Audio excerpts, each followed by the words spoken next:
जानते ही होंगे। इन शक्ति स्वरूपा देवी दुर्गा ने समस्त लोगों के कल्याण के लिए तथा दुष्ट दानवों और राक्षसों का विनाश करने के लिए कई बार अपने अलग अलग रूप धारण किए थे। भगवती देवी दुर्गा आज भी समस्त लोकों में अपने भक्तों का कल्याण करती हैं। इसी कारण संसार में देवी दुर्गा के कई रूपों की पूजा की जाती है। विशेषकर नवरात्र में 9 दिन तक देवी दुर्गा के 9 रूपों की पूजा की जाती है। तो चलिए आज अपने एपिसोड में हम देखते हैं कि नवरात्रों में देवी दुर्गा के किन किन रूपों की पूजा की जाती है। दोस्तों, देवी दुर्गा को माता पार्वती का ही एक रूप माना जाता है, इसलिए नवरात्र में पहले दिन इनके जिस स्वरूप की आराधना की जाती है उसका नाम है शैलपुत्री। पर्वतराज हिमालय के यहाँ पुत्री रूप में जन्म लेने के कारण इनका नाम शैलपुत्री पड़ा था। दोस्तों, देवी शैलपुत्री अपने पूर्व जन्म में ब्रह्मा जी के मानस पुत्र प्रजापति दक्ष की पुत्री थी। तब इनका नाम सती था और इनका विवाह भगवान शंकर जी के साथ ही हुआ था। परंतु देवी सती ने अपने उस जन्म में अपने पिता के यज्ञ के हवन कुंड में अपना दाह करके शरीर त्याग दिया था। देवी सती का दूसरा जन्म शैलपुत्री के रूप में हुआ और इनका विवाह भी भगवान शंकर जी के साथ हुआ था। देवी शैलपुत्री को हम देवी हेमवती व देवी पार्वती के नाम से भी पुकारते हैं। दोस्तों, वृषभ यानी बैल पर सवार देवी शैलपुत्री के दाएं हाथ में त्रिशूल तथा बाएं हाथ में कमल सुशोभित रहता है। इनकी उपासना करने से मनुष्य को अन्य शक्तियां प्राप्त होती हैं। दोस्तों, नवरात्र के दूसरे दिन माँ दुर्गा के ब्रह्मचारिणी स्वरूप की पूजा की जाती है। यहाँ ब्रह्म शब्द का अर्थ है तपस्या। ब्रह्मचारिणी अर्थात तप की चारिणी, तप का आचरण करने वाली। दोस्तों, देवी सती ने जब शैलपुत्री के रूप में दूसरा जन्म लिया था तब सभी मनुष्यों की तरह उन्हें भी पिछले जन्म की कोई भी घटना याद नहीं थी और उधर भगवान शंकर अपनी पहली पत्नी सती के शोक में डूबे हुए थे।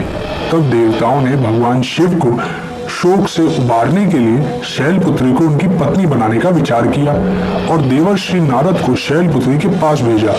देवर्षि नारद ने देवी शैलपुत्री को जब भगवान शंकर को अपना पति बनाने के लिए प्रेरित किया तब देवी शैलपुत्री ने भगवान शिव को अपने पति के रूप में प्राप्त करने के लिए हजारों वर्ष तक इतनी कठोर तपस्या की थी कि तीनों लोकों में हाहाकार मच गया था। दोस्तों, देवी शैलपुत्री की वह तपस्या बड़ी ही अभूतपूर्व थी। ऐसी कठोर तपस्या कभी कोई नहीं कर पाया था। इस कारण ही उनका नाम ब्रह्मचारिणी पड़ गया था। देवी दुर्गा के इस ब्रह्मचारिणी स्वरूप के दाहिने हाथ में जप की माला तथा बाएं हाथ में कमंडल रहता है। इनकी उपासना करने वाले मनुष्य कठिन से कठिन संघर्षों में भी अपने कर्तव्य पथ से विचलित नहीं होते हैं। दोस्तों, नवरात्र के तीसरे दिन माँ दुर्गा की तीसरी शक्ति चंद्रघंटा की पूजा की जाती है। माँ दुर्गा के इस स्वरूप के मस्तक में घंटे के आकार का अर्धचंद्र है। इसी कारण इन्हें चंद्रघंटा देवी कहा जाता है। दोस्तों, सिंह पर सवार देवी चंद्रघंटा के 10 हाथ हैं और उनके 10 हाथों में अस्त्र और शस्त्र विराजमान है। देवी चंद्रघंटा की मुद्रा देखने में ऐसी प्रतीत होती है जैसे कि वो युद्ध करने के लिए तैयार है। नवरात्र की दुर्गा उपासना में तीसरे दिन की पूजा का बहुत ही ज्यादा महत्व है, क्योंकि देवी चंद्रघंटा शीघ्र फल देने वाली देवी है। इनकी भक्ति करने वालों को इनकी कृपा से जल्द ही अलौकिक वस्तुओं के दर्शन होने लगते हैं, दिव्य सुगंधों का अनुभव होने लगता है तथा तरह तरह की दिव्य ध्वनियां सुनाई पड़ने लगती हैं। कहते हैं ऐसे क्षणों में भक्तों को बड़ा सावधान रहने की आवश्यकता होती है। देवी चंद्रघंटा की साधना पूर्ण होने पर अति शीघ्र फल प्राप्त होता है। माँ चंद्रघंटा अपने भक्तों के समस्त पाप और बाधाएं नष्ट कर देती हैं। दोस्तों, माँ दुर्गा के चौथे स्वरूप का नाम है कुष्मांडा। जब हमारी इस सृष्टि का कोई अस्तित्व नहीं था, चारों तरफ सिर्फ अंधकार ही अंधकार था, तब इन्हीं आदिशक्ति माँ दुर्गा ने इस ब्रह्मांड की रचना की। अंड अर्थात ब्रह्मांड को उत्पन्न करने के लिए ही आदिशक्ति ने इस स्वरूप को कुष्मांडा देवी के नाम से पुकारा जाता है। इनका निवास सूर्य लोक के भीतर के लोक में है, तभी इनके शरीर की कांति और प्रभा सूर्य के ही समान है। इनके तेज की बराबरी कोई भी देवी देवता नहीं कर सकता है। इस ब्रह्मांड की सभी वस्तुओं और प्राणियों में स्थित तेज इन्हीं की छाया है। दोस्तों, सिंह पर सवार इन देवी कुष्मांडा की 8 भुजाएं हैं, इसलिए इन्हें अष्टभुजा देवी भी कहा जाता है। इनके हाथों में कमंडल, धनुष, बाण, कमल पुष्प, अमृत कलश, चक्र, गदा और सभी सिद्धियों तथा निधियों को देने वाली जपमाला है। नवरात्र के चौथे दिन माँ दुर्गा के इसी स्वरूप की उपासना की जाती है। संस्कृत में कुष्मांड कुम्हड़े यानी कद्दू को कहा जाता है। देवी कुष्मांडा को कुम्हड़े की बलि सर्वाधिक प्रिय है, इस कारण से भी यह कुष्मांडा कही जाती है। दोस्तों, माँ दुर्गा के इस स्वरूप की उपासना बड़े पवित्र तथा स्थिर मन से कुष्मांडा देवी के स्वरूप को ध्यान में रखकर की जानी चाहिए। इनकी उपासना से भक्तों के समस्त रोग शोक नष्ट हो जाते हैं और आयु, बल और आरोग्य की वृद्धि होती है। दोस्तों, नवरात्र के 5वें दिन माँ दुर्गा के जिस स्वरूप की पूजा की जाती है उस स्वरूप का नाम है स्कंद माता। दोस्तों, भगवान स्कंद कुमार, जिन्हें भगवान कार्तिकेय भी कहा जाता है, उनकी माता होने के कारण माँ दुर्गा के इस 5वें स्वरूप को स्कंद माता के नाम से जाना जाता है। इनके विग्रह में भगवान स्कंद जी बाल स्वरूप में इनकी गोद में बैठे होते हैं। स्कंद माता स्वरूपनी देवी की 4 भुजाएं हैं। दाहिनी तरफ की ऊपर वाली भुजा से इन्होंने भगवान स्कंद को गोद में लिया हुआ है और नीचे वाली भुजा में कमल पुष्प लिए हुए हैं।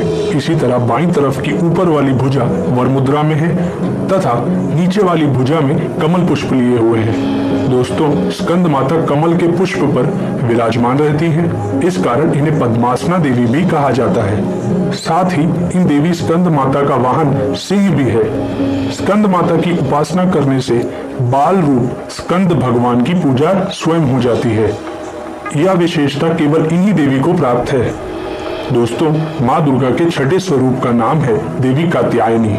पूर्व काल में कत नाम के एक महर्षि हुए थे, जिनके पुत्र हुए थे ऋषि कात्य। इन्हीं ऋषि कात्य के गोत्र में ऋषि कात्यायन उत्पन्न हुए थे।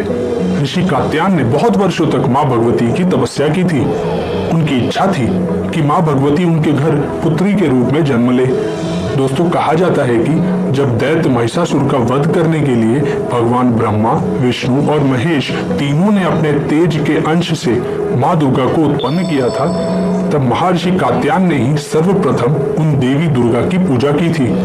इसी कारण से देवी दुर्गा का यह स्वरूप देवी कात्यायनी कहलाया और ऐसी मान्यता है कि इन्हीं देवी कात्यायनी ऋषि कात्यायन के यहाँ पुत्री के रूप में उत्पन्न हुई थी। दोस्तों, सिंह पर सवारी करने वाली देवी कात्यायनी का स्वरूप बड़ा ही भव्य तथा दिव्य है। इनकी 4 भुजाओं में दाहिने तरफ की ऊपर वाली भुजा अभय मुद्रा में है तथा नीचे वाली भुजा वर मुद्रा में है। बाईं तरफ की ऊपर वाली भुजा में तलवार तथा नीचे वाली भुजा में कमल पुष्प सुशोभित है। माँ देवी की इस कात्यायनी स्वरूप की पूजा नवरात्र के 6ठे दिन की जाती है। माँ कात्यायनी अपने भक्तों को चारों फल अर्थ, धर्म, काम और मोक्ष प्रदान करती हैं। दोस्तों, नवरात्र के 7वें दिन माँ दुर्गा के कालरात्रि स्वरूप की पूजा की जाती है। देवी कालरात्रि के शरीर का रंग घने अंधकार की तरह काला है। सर के बाल बिखरे हुए हैं और इनके 3 नेत्र हैं। इनकी नाक से अग्नि की भयंकर ज्वालाएं निकलती रहती हैं। गधे पर सवारी करने वाली देवी कालरात्रि के दाहिने तरफ की ऊपरी भुजा वर मुद्रा में है तथा नीचे वाली भुजा अभय मुद्रा में है। बाईं तरफ की ऊपर वाली भुजा में लोहे का कांटा है और नीचे वाली भुजा में खड़ग है। माँ कालरात्रि का स्वरूप देखने में अत्यंत भयानक है, परंतु यह सदैव शुभ फल प्रदान करती है। इसी कारण इनका नाम शुभंती भी है। दानव, दैत्य, राक्षस, भूत, प्रेत आदि इनके स्मरण मात्र से भयभीत होकर भाग जाते हैं। इनके भक्तों को अग्नि भय, जल भय, जंतु भय, शत्रु भय, रात्रि भय आदि कभी नहीं होते हैं। दोस्तों, माँ दुर्गा की 8वीं शक्ति का नाम है महागौरी। इनका रंग पूर्णतः गौर है। इनकी गौरता की उपमा शंख, चक्र, चंद्र और कुंद के फूल से दी गई है। देवी महागौरी की आयु 8 वर्ष की मानी गई है। इनके वस्त्र आभूषण भी श्वेत हैं। वृषभ की सवारी करने वाली देवी महागौरी की 4 भुजाएं हैं। इनके दाहिनी तरफ का ऊपरी हाथ अभय मुद्रा में है और नीचे वाले हाथ में त्रिशूल है और बाईं तरफ के ऊपर वाले हाथ में डमरू और नीचे वाला हाथ वर मुद्रा में है। देवी महागौरी ने अपने पार्वती रूप में जब भगवान शिव को प्राप्त करने के लिए कठोर तप किया था, तब इनका रंग काला पड़ गया था। फिर भगवान शिव ने इनके शरीर को गंगा जल से मलकर धोया तो इनका शरीर विद्युत के समान कांतिमान हो उठा। तभी से इनका नाम महागौरी पड़ गया था। नवरात्र के दुर्गा पूजा में 8वें दिन देवी महागौरी की पूजा की जाती है। देवी महागौरी की उपासना से सभी पाप नष्ट हो जाते हैं। भविष्य में कभी पाप और दुख भक्तों के निकट नहीं आते हैं। माँ दुर्गा की नवी शक्ति का नाम सिद्धिदात्री है। यह देवी सभी प्रकार की सिद्धियों को देने वाली है। देवी सिद्धिदात्री की कृपा से ही भगवान शिव का आधा शरीर स्त्री का हो गया था और वह संसार में अर्धनारीश्वर के नाम से जाने गए थे। सिंह की सवारी करने वाली देवी सिद्धिदात्री कमल के पुष्प पर भी आसीन होती है। इनकी 4 भुजाएं हैं, जिसमें दाहिनी तरफ की नीचे वाली भुजा में चक्र तथा ऊपर वाली भुजा में गदा विराजमान है तथा बाईं तरफ की ऊपर वाली भुजा में कमल पुष्प तथा नीचे वाली भुजा में शंख है। नवरात्र की दुर्गा पूजा में 9वें दिन देवी सिद्धिदात्री की पूजा की जाती है। देवी सिद्धिदात्री की उपासना पूर्ण कर लेने के बाद भक्तों की सभी मनोकामनाएं पूरी हो जाती हैं।